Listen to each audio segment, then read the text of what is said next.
नमस्कार मित्रों, आज मैं अपने परम मित्र श्री नितिन सिंह जी के साथ में हरदोई जनपद का यह क्षेत्र दुबिया घाट आश्रम नाम से प्रसिद्ध ये वन है। और अभी जब इस वन में हम लोग विचरण कर रहे थे तो संयोग से एक प्रसंग हम लोगों के सामने कुछ इस तरीके का आया, जिस पर मुझे रामधारी सिंह दिनकर की एक बहुत महत्वपूर्ण कविता याद आई। आप लोगों ने वनों का महात्म्य तो कई बार सुना है, तो उस कविता की कुछ पंक्तियाँ इसी प्रकार से थीं। वर्षों तक वन में घूम घूम बाधा विघ्नों को चूम चूम सहे धूम धाम पानी पत्थर पांडव आए कुछ और निखर सौभाग्य सब दिन सोता है देखो आगे क्या होता है। मैत्री की राह बताने को सबको सुमार्ग पर लाने को दुर्योधन को समझाने को भीषण विध्वंस बचाने को भगवान हस्तिनापुर आए पांडवों का संदेशा लाए। दो न्याय अगर तो आधा दो पर इसमें भी यदि वादा हो तो दे दो केवल 5 ग्राम रखो अपनी धरती तमाम। हम वहीं खुशी से खाएंगे परिजन पर अस न उठाएंगे। दुर्योधन ये भी दे न सका आशीष समाज की ले न सका। उल्टे हरि को बांधने चला जो था असाध्य साधने चला। जब नाश मनुष्य पर छाता है पहले विवेक मर जाता है।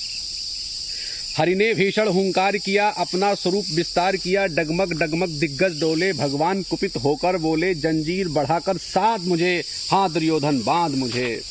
यह गगन मुझ में लय है ये देख पवन मुझ में लय है। मुझ में विलीन झंकार सकल मुझ में लय है संसार सकल। अमृत फूलता है मुझ में संहार झूलता है मुझ में।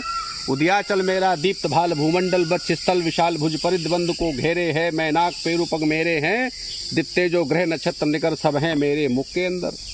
दृग हो तो दृश्य अकांड देख मुझ में सारा ब्रह्मांड देख। चर अचर जीव जगक्षर अक्षर नश्वर मनुष्य सुरजाति अमर। शतकोट सूर्य शतकोट चंद्र शतकोट शरित सर सिंधु मंद। शतकोट विष्णु ब्रह्मा महेश शतकोट जिष्णु जलपति धनेश। शतकोट रुद्र कोटि काल शतकोट दंडधर लोकपाल। जंजीर बढ़ाकर साधिने हाँ दुर्योधन बांधिने। भूलोक अतल पाताल देख गत और अनागत काल देख। ये देख जगत की आदि सृजन ये देख महाभारत का रण मृतकों से पटी हुई भू है। पहचान इसमें कहाँ तू है। अंबर में कुंतल जाल देख पद के नीचे पाताल देख। मिट्टी में तीनों काल देख मेरा स्वरूप विकराल देख। सब जन्म मुझी से पाते हैं फिर लौट मुझी में आते हैं। जिह्वा से करती ज्वाल सघन सांसों में पाता जन्म पवन। पड़ जाती मेरी दृष्टि जिधर हंसने लगती है सृष्टि उधर। जो भी मुदता है लोचन छा जाता चारों ओर मरण। बांधने मुझे तो आया है जंजीर बड़ी क्या लाया है।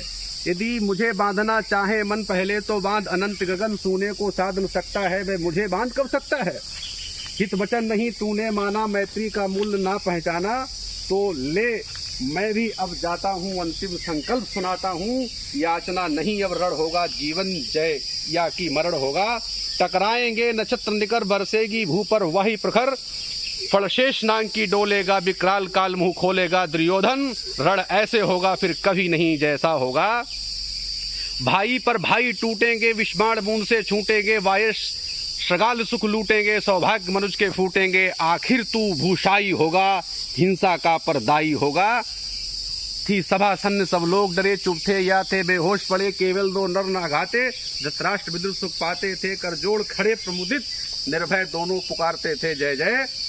तो जय जय श्री कृष्ण। मित्रों, इस कविता के प्रसंग में सिर्फ इतना ही कहना था कि मनुष्य जो निरंतर अपने अहंकार को पालता पोषता रहता है और अहंकार की दृष्टि से जो सूक्ष्म महाशक्ति है कई बार उसको भी इग्नोर कर देता है।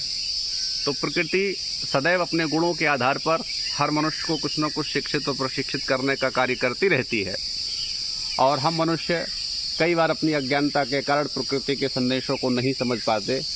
तब जाकर के फिर प्रकृति के जब महा और विकराल और विराट कुछ ऐसे घटक सम्मुख आते हैं तब आश्चर्य से हम लोग भर जाते हैं और फिर मानते हैं कि निश्चित ही कोई थर्ड पावर है जो ये सब कुछ कर रही है। तो साथियों, क्यों ना ऐसा किया जाए, इस अहंकार की थोड़ी सी जो विडंबना है इससे पार चला जाए और प्रकृति के सामीप्य को प्राप्त किया जाए और मौज और मस्ती का जीवन जिया जाए।